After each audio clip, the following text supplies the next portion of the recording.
Hi అండి అందరికీ. ఈ లాగ్ అయితే గురువారం తీసిన లాగ్ అండి. వినాయక చవితి అయిపోయిన మల్లాడనమాట. ఇంకా నేనైతే ఈ రోజైతే ప్రశాంతంగా అయితే పూజ అయితే చేసుకున్నానండి. పిల్లలు స్కూల్కి వెళ్ళిపోయిన తర్వాత చేసుకున్నాను ప్రశాంతంగాని.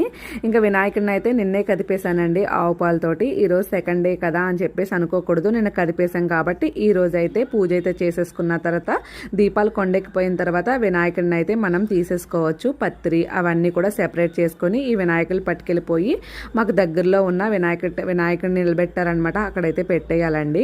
నేనైతే బెల్లం అటుకులు పెట్టుకున్నాను, అలాగే నిత్య దీపారాధన కూడా చేసుకున్నానండి. మా వినాయకుడు చూడండి ఎంత బాగున్నారు. వినాయకుడు ఉన్న 2 రోజులు ఎంత సందడిగా ఉంటుంది కదండి.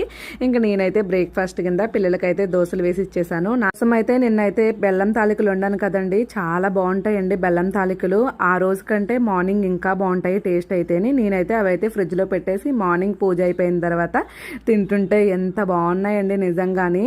మాడు ఉంటుంది కదండి బెల్లం తాలికల మాడు, అది కూడా చాలా బాగుంటుందండి. వీడియో నచ్చితే సబ్స్క్రైబ్.